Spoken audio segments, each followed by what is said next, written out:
Olá, aqui estamos de volta para o nosso culto desta manhã de sábado. Que bom que você está conosco. E seguindo em frente em nossa jornada pelo livro de Salmos, nós hoje vamos estudar o Salmo 9. É um salmo muito bonito e olha, cada salmo que eu estudo eu aprendo coisas impressionantes que eu fico assim cada vez mais maravilhado com o que a Bíblia traz para nós. É interessante, depois de tanto tempo fazendo uma coisa assim diferente, Deus mostra coisas diferentes para a gente também. Eu quero compartilhar isso com você hoje pela manhã. E o título de hoje é A Inspiração Vem do Alto. E eu quero comentar isso com você. Mas antes disso, eu quero cantar. Desculpa, hoje eu esqueci de falar, mas infelizmente por problemas técnicos não pudemos ter a nossa historinha infantil. Mas sábado que vem a gente retorna, tá bom? Você me perdoe dessa vez, o Seno está doidinho para vir aqui, talvez ele até venha aqui daqui a pouco no meu colo, mas infelizmente hoje não vai dar. Para contar a historinha dele, não tivemos condições de preparar isso. Mas a mensagem está aí. Quero cantar com você o hino 274, Firme nas Promessas. Vamos cantá-lo.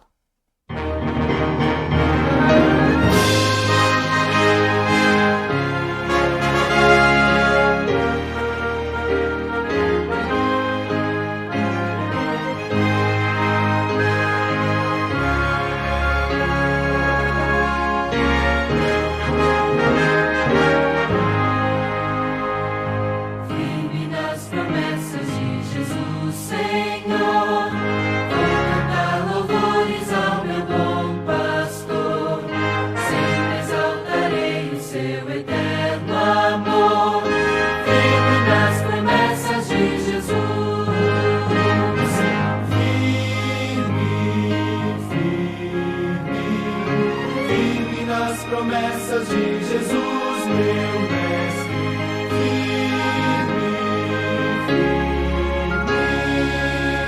sim, firme nas promessas de Jesus. Firme nas promessas, não irei falhar, vindo as tempestades deste meu lidar, pelo verbo eterno sempre irei lutar.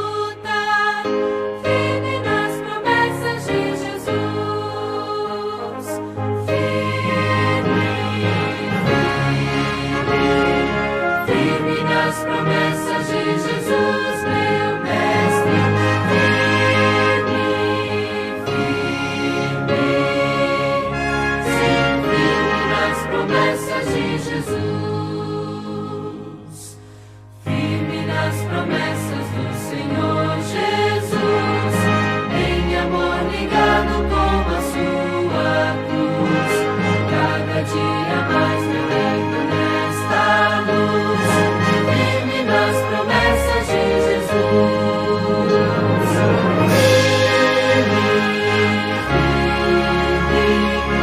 firme nas promessas de Jesus, meu mestre,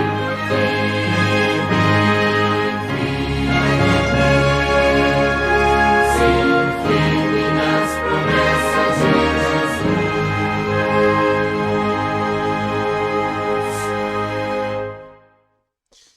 Vamos orar. Querido Pai, nós vamos agora compartilhar dos ensinamentos que recebemos de Ti através do livro de Salmos, estudando o Salmo número 9. Queremos nos colocar em Tuas mãos. Primeiramente, quero agradecer por cada pessoa que está assistindo e participando conosco deste culto, que o Teu Espírito Santo esteja sobre elas, conduzindo-as, fortalecendo-as e abençoando-as para que possam tirar lições práticas para a própria vida e assim viver felizes em Tua presença. Esteja conosco, fala ao nosso coração através da Tua palavra nesta manhã e guarda-nos ao Teu lado para que venhamos compreender quão maravilhoso e quão grandioso é o Teu amor e a Tua graça em nossa vida. Fala ao nosso coração agora, Pai, pedimos. Esteja com cada pessoa que está assistindo, algumas pessoas provavelmente com as suas dificuldades, suas lutas, seus pedidos. Olha para elas e supre as suas necessidades com a Tua graça. Pedimos a Tua bênção e o fazemos em nome de Jesus. Amém. Muito bem. O Salmo 9, eu não vou ler todo o Salmo hoje, que ele é um Salmo que tem 20 versos, não é tão grande assim, mas é um Salmo gostoso. Mas vou ler por partes hoje, fazer um pouco diferente. Eu vou ler os versos de 1 a 5 para você, para começarmos. Salmo 9, versos de 1 a 5 diz o seguinte: Louvar-te-ei, Senhor, de todo o meu coração. Cantarei todas as tuas maravilhas. Contarei todas as tuas maravilhas. Alegrar-me-ei e exultarei em ti. Ao teu nome, ó Altíssimo, eu cantarei louvores. Pois, ao retrocederem os meus inimigos, tropeçam e somem-se da tua presença, porque sustentas o meu direito e a minha causa no trono te assentas e julgas retamente. Repreendes as nações, destróis o ímpio e para todo sempre lhes apagas o nome. Conforme o comentário bíblico adventista nos fala, o Salmo 9 foi chamado de Cântico de Agradecimento. O poema louva a Deus como o justo juiz, que pune o ímpio e defende o oprimido. Apenas um versículo, verso 13, ele interrompe a sucessão de notas triunfantes que constituem esse cântico. Esse salmo é o primeiro dos salmos acrósticos ou salmos alfabéticos, e tem diversos na Bíblia, o 10, 25, 34 e diversos outros. Embora nele a forma de acróstico não seja seguida de modo tão rígido como em alguns outros da mesma categoria. Cada linha da primeira estrofe desses salmos começa com a primeira letra do alfabeto hebraico, que é Aleph. Daí em diante, apenas a primeira linha de cada estrofe segue a regra, e mesmo assim existem alguns desvios neste salmo. Regular suas divisões, o Salmo 9 consiste em 10 estrofes iguais. Como é comum nos salmos acrósticos, o pensamento é enfatizado mediante várias repetições, sem que haja uma marcha progressiva ou sequência determinada na organização das ideias. Alguns sugerem que o texto de 2 Samuel 8 fornece um contexto adequado para este salmo, embora não existam referências específicas a nenhum evento histórico relatado aqui.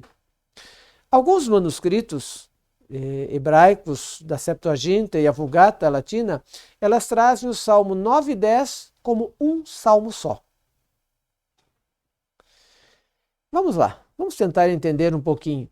No grande teatro da vida, o salmista estava constantemente aplaudindo a Deus de pé. Ele não se extasiava apenas com as maravilhas do universo, mas também as obras do Criador em sua própria excelência.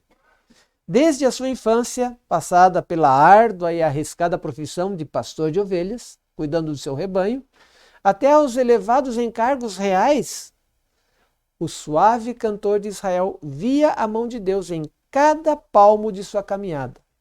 Por tudo isso, ele louvava ao Senhor e dizia: bendize a minha alma, Senhor, e tudo o que é em mim, bendiga o seu santo nome. Salmo 103, eu gosto muito desse salmo também. Daqui a 103 sábados estarei, não, um pouquinho mais, um pouquinho menos, aliás. Daqui a uns 100 sábados nós estaremos estudando esse Salmo 103. Assim espero. Davi era um exímio arpista. O seu talento musical foi usado para louvar a soberania divina.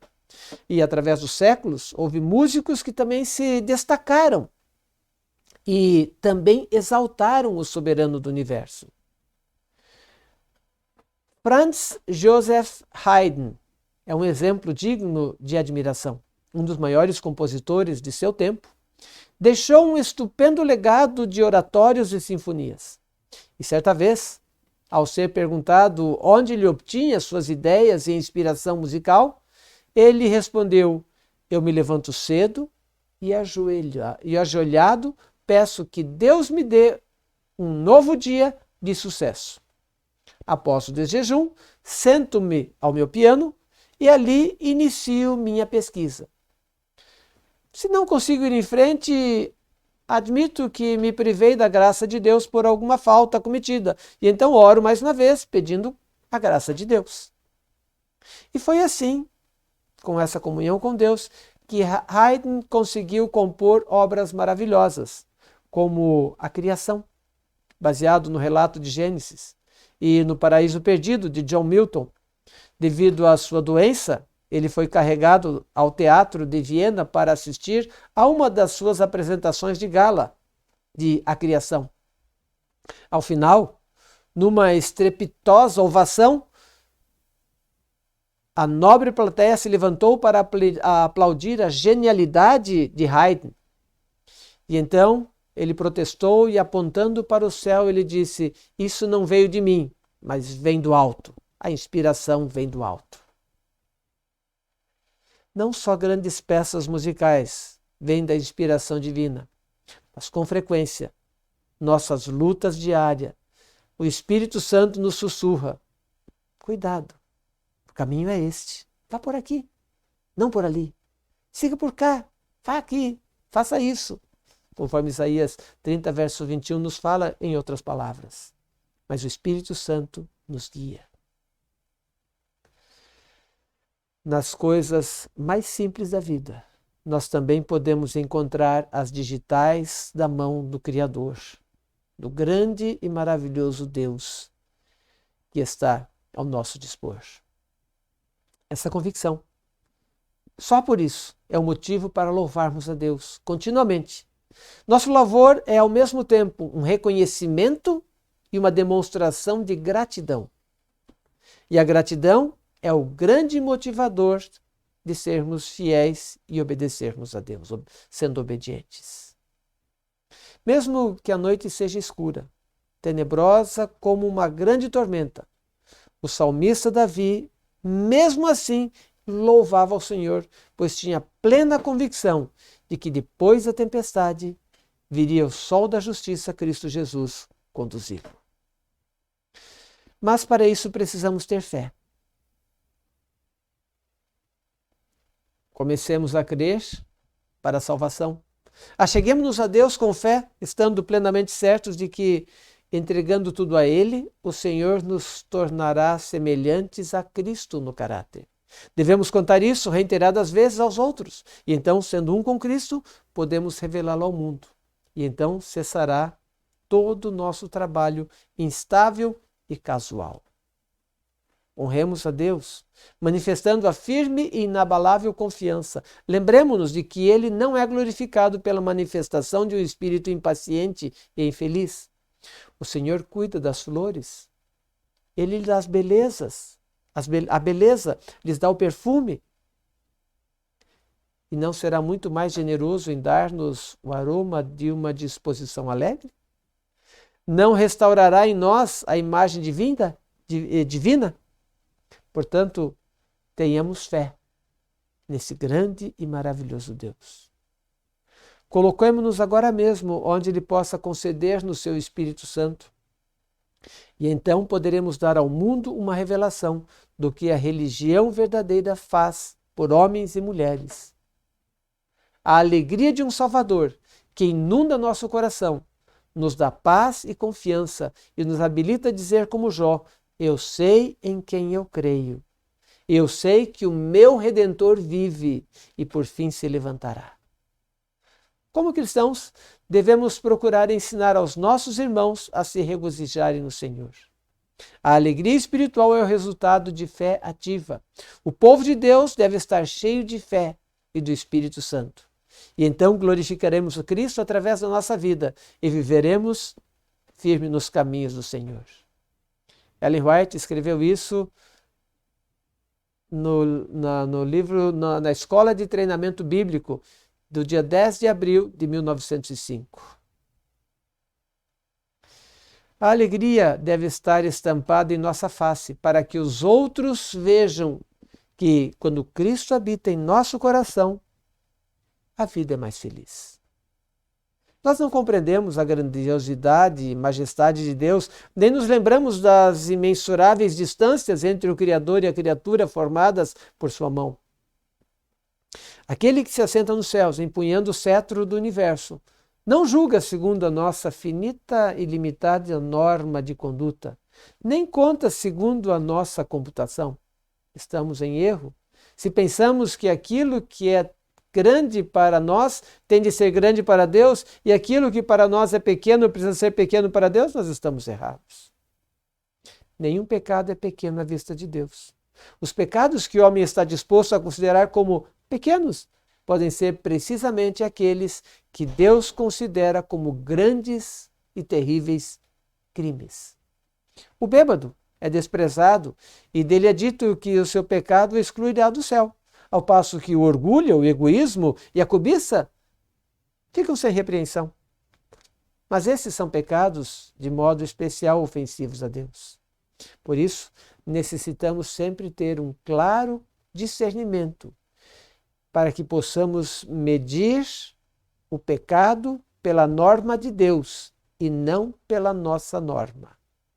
Tomemos como nossa regra não opiniões humanas, mas a palavra divina. Testemunhos para Ministro, Testemunhos para a Igreja, volume 5, página 337. Versos 6 a 9. Quanto aos inimigos, estão consumados, nas suas ruínas são perpétuas. Arrasaste as suas cidades, até a sua memória pereceu. Mas o Senhor permanece no seu trono eternamente, trono que erigiu para julgar. Ele mesmo julga o mundo com justiça, administra os povos com retidão. O Senhor é também alto refúgio para o oprimido, refúgio nas horas da tribulação. Você já viu um ratinho desesperado fugindo de um gato?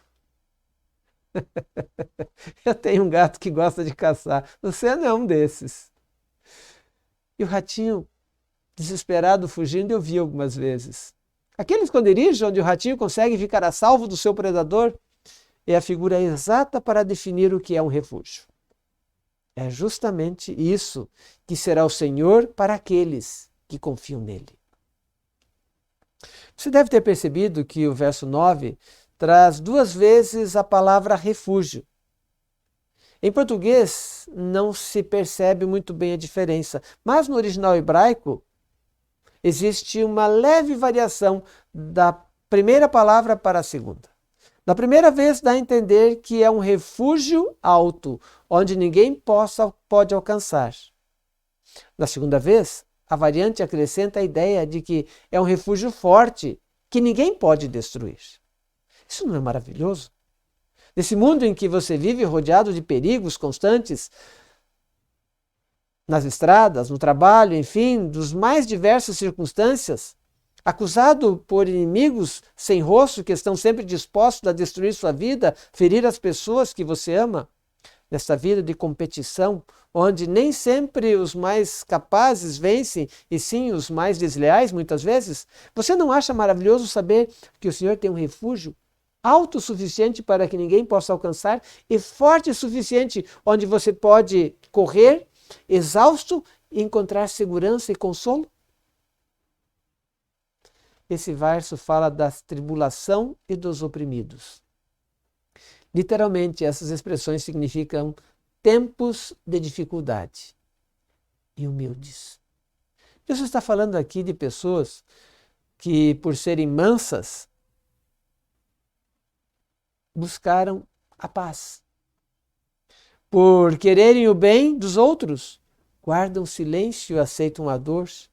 E, em consequência disso, passam por tempos difíceis, esperando que Deus se manifeste em algum momento. E Deus se manifesta. O Salmo 121,4 diz: é certo que não dormita o guarda de Israel. Nas horas mais dolorosas, mais amargas e mais tristes, em virtude da perda de um ente querido ou em virtude de qualquer dor pela qual você está passando, quando o mundo parece não nos compreender, quando o mundo parece não compreender a Deus, corra para o seu refúgio e converse com o seu Pai, que tudo vê e que tudo sabe. E sim, Ele entende as suas aflições. Ele entende as angústias da sua alma. Pode confiar nele. O verso 10 diz: em ti, pois, confiam os que conhecem o teu nome, porque tu, Senhor, não desamparas os que te buscam. Bonito. Em ti confiam os que conhecem o teu nome. Deus tem um cuidado especial pelos seus servos. Na agenda divina há uma sequência de providências a nosso respeito. Mas então surge a pergunta, por que Deus nos revela com antecedência quais cuidados especiais são esses? Sabe por quê? Muito simples. Ele deseja fortalecer a nossa fé. Vou contar para você uma experiência. A experiência de Margaret Hills é um exemplo bem claro disso. Ela, o esposo Dick e seus 2 filhinhos moravam em Shenkyu, na China, numa época de guerra contra o Japão. O seu marido, por uma razão ou outra, teve que viajar e estava ausente. E certo dia chegou um mensageiro naquela cidade, naquele lugar, avisando que as tropas japonesas estavam se aproximando e convocando todos para fugir, sair da cidade. A senhora deve também procurar um refúgio imediatamente nas aldeias rurais, foi dito a ela. Ela, porém, preferiu ficar, pois temia que fosse haver um desencontro entre ela e o esposo, cujo regresso não era para tão breve assim. No mesmo dia, a cidade ficou desprotegida, pois o próprio exército chinês havia recuado. Então os líderes da igreja suplicaram que ela os acompanhasse, pois estavam fugindo. E a resposta de Margaret foi: eu agradeço, irmãos, o cuidado, mas eu vou esperar meu marido voltar aqui. Era 15 de janeiro e ele prometera voltar no mês de fevereiro. Margaret olhou a folhinha pendurada na parede, que marcava dia 15. Ainda estava ali. Atrás da folhinha havia um verso bíblico. E no verso bíblico que estava ali dizia o seguinte: em ti, pois, confiam os que conhecem o teu nome, porque tu, Senhor, não desamparam os que te buscam. Assim, ela manteve-se firme. A cada dia ela destacava a folhinha e lia o verso bíblico que estava ali. E um deles dizia: e me vindo o temor, hei de confiar em ti. Salmo 56, verso 3. Os dias foram passando, um após o outro. Demoradamente, cada um. Margaret começou a pensar que se havia tornado, que ela havia tomado será que ela havia tomado a decisão certa? Ela estava com medo de ter ficado para trás e ter tomado a decisão errada para ficar assim. Mas então, veio outra folhinha.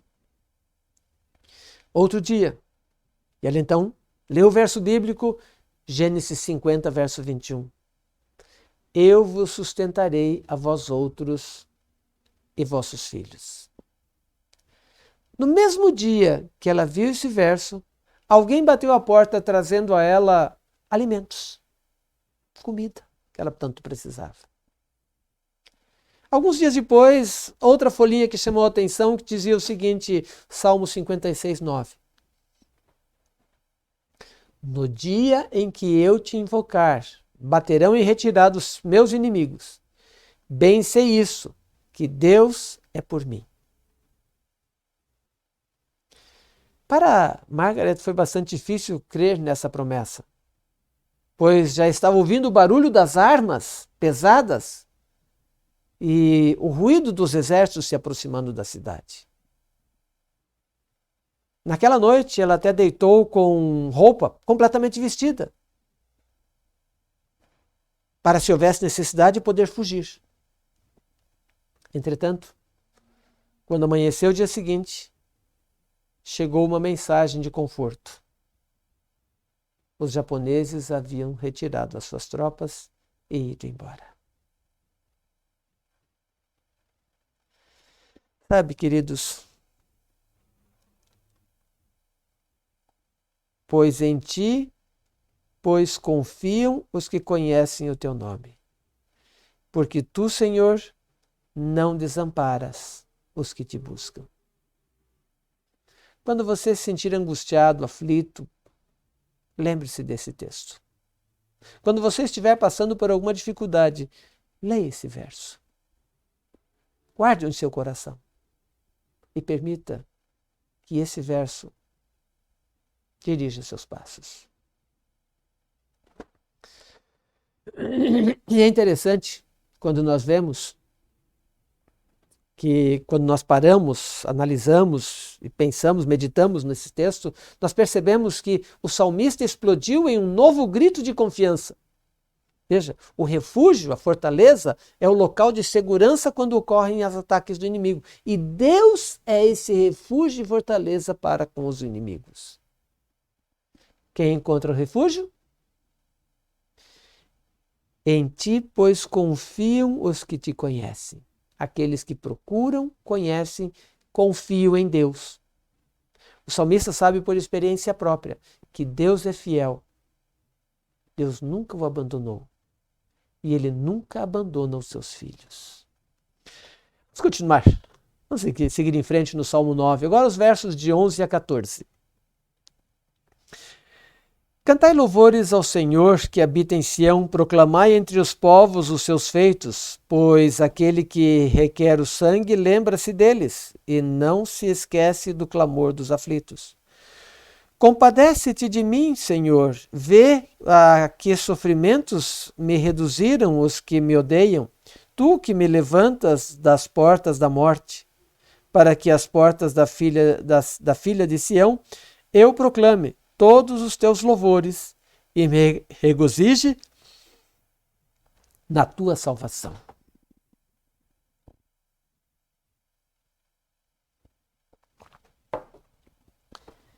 Aqui nós encontramos um misto de proclamação, agradecimento e petição feito pelo salmista. Esse parágrafo ele inclui uma variedade de gêneros. Veja, convida as pessoas a cantar, louvar a Deus, convida a contar os seus fatos, ao mesmo tempo que clama por misericórdia, porque ainda está lutando.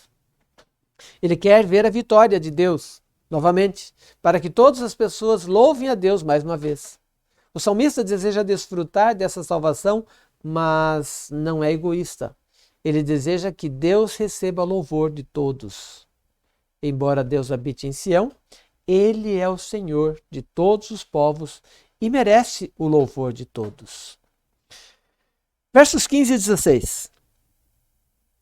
Afundam-se as nações na cova que fizeram, no laço que esconderam, prendeu-se-lhes o pé. Faz-se conhecido o Senhor pelo juízo que executa. Enlaçado está o ímpio nas obras das suas próprias mãos. Novamente aqui o salmista retorna para o tema abordado anteriormente, o tema do julgamento.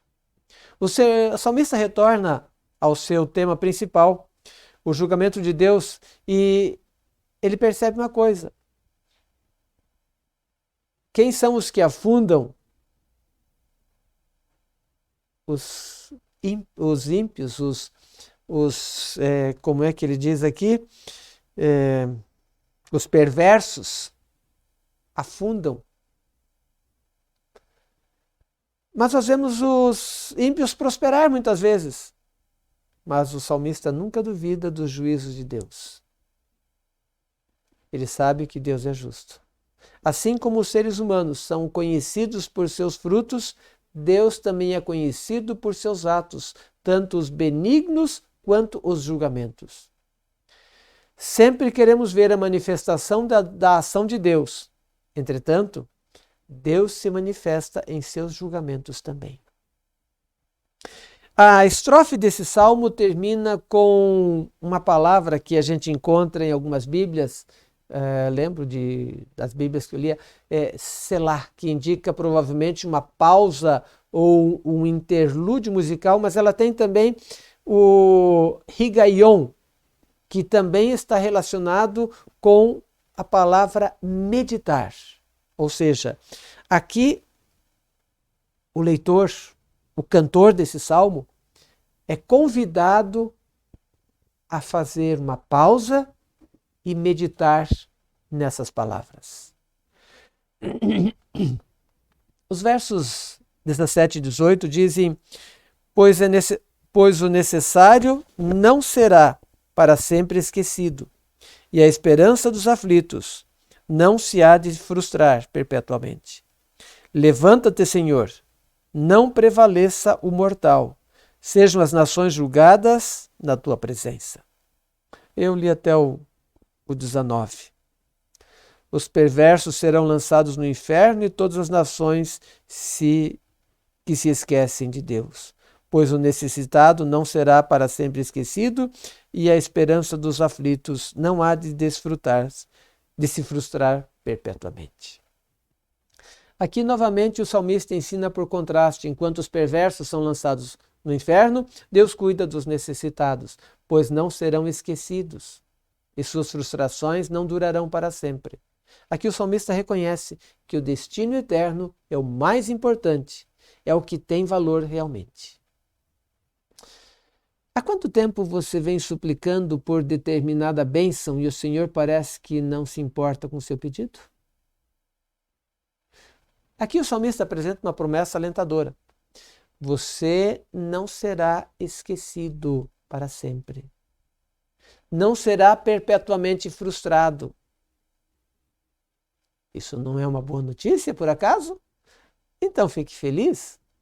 Quando o ser humano acha que Deus está demorando a responder, é geralmente porque ele não chegou ao estado de necessidade espiritual que o leva a aceitar a intervenção divina em sua vida. Vou exemplificar isso melhor para você. Lembra aquela noite em que, no mar da Galileia, os discípulos lutavam com as ondas de um vento contrário a noite toda? Os discípulos eram pescadores acostumados às tempestades, às tormentas, às intempéries que ali estavam. Para que pedir ajuda? Eles podiam resolver o problema sozinhos. Entretanto, a Bíblia diz que na quarta vigília da noite, ou seja, depois das 3 horas da manhã, não sei, 3, 4, 5 horas da manhã, talvez o dia já estivesse até quase amanhecendo, os discípulos já não tinham mais forças para continuar lutando. O orgulho e a suficiência humana já haviam desaparecido e eles sentiam-se verdadeiramente necessitados. Então quem aparece andando sobre as águas? Jesus, para socorrê-los. Entendeu o que o salmista quer dizer aqui? Sentir-se necessitado não é um assunto de palavras nem de lágrimas. É uma atitude do coração. É o que você e eu precisamos aprender diariamente quando nos colocamos aos pés de Jesus. E, finalmente, os 2 últimos versos. Levanta-te, Senhor, não prevaleça o mortal. Sejam as nações julgadas na tua presença. Infunde-lhe, Senhor, o medo, saibam as nações que não passam de mortais. O salmista ocupou a maior parte do seu tempo desse salmo louvando a Deus e falando de suas maravilhas. E agora ele retorna às suas necessidades imediatas.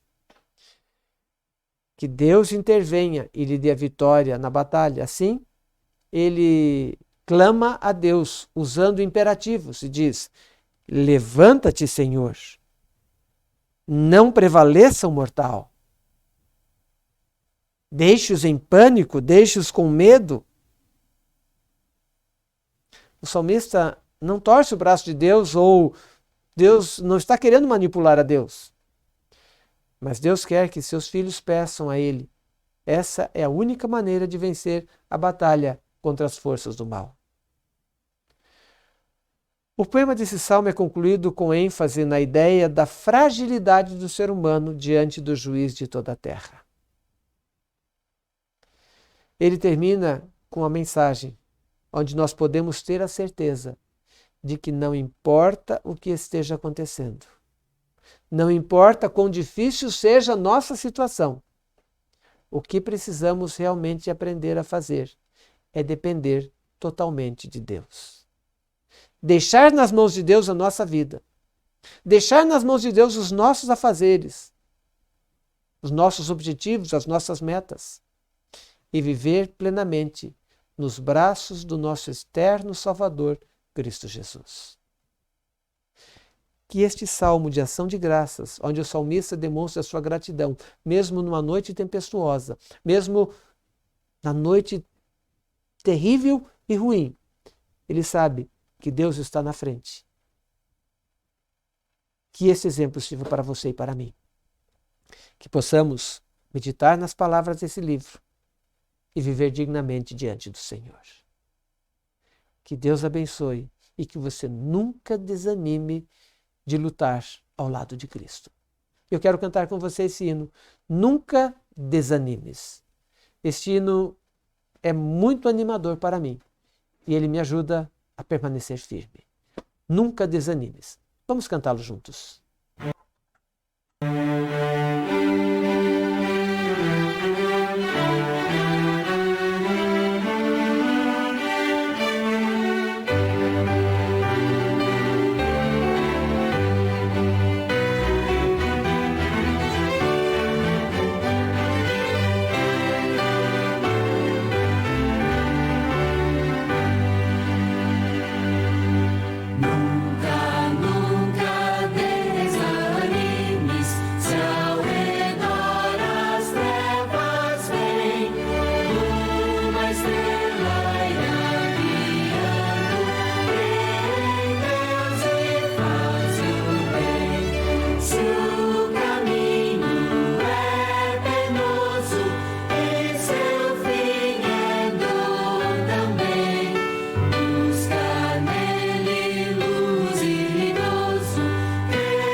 Vamos orar.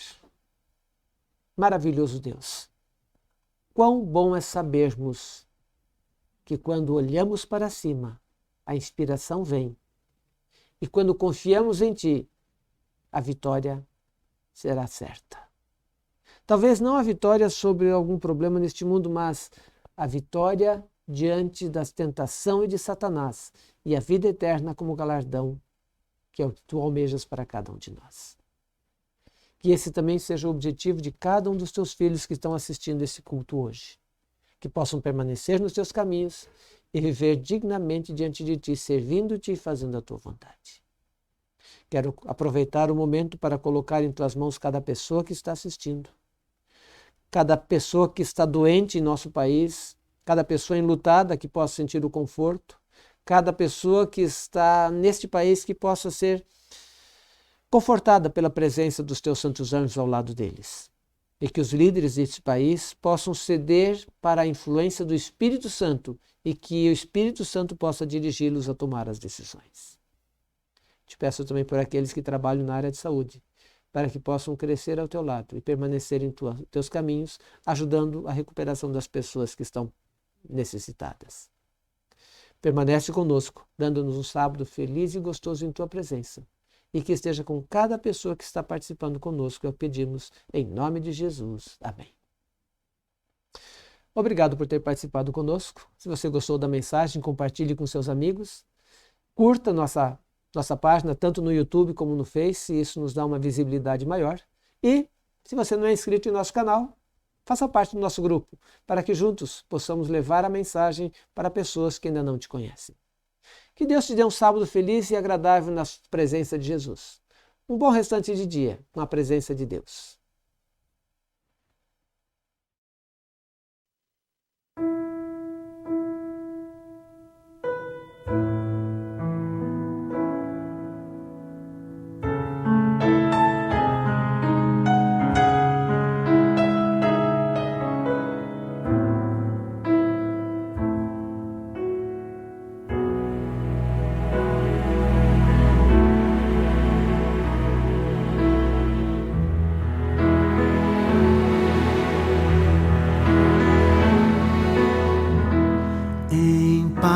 Eu vou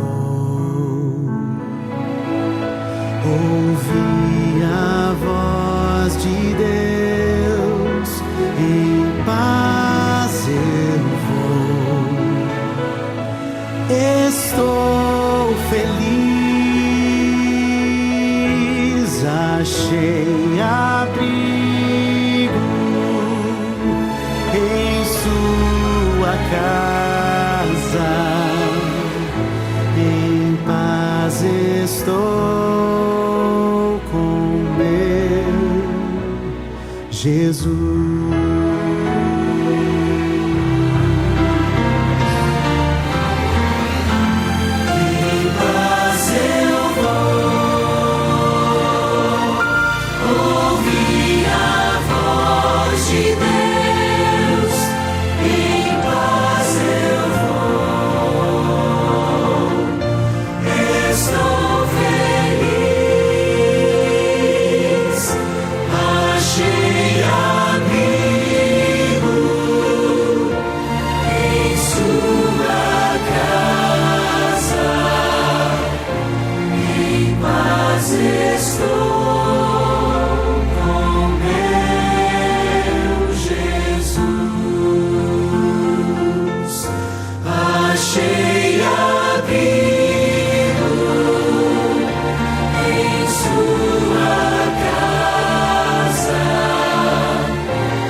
Jesus.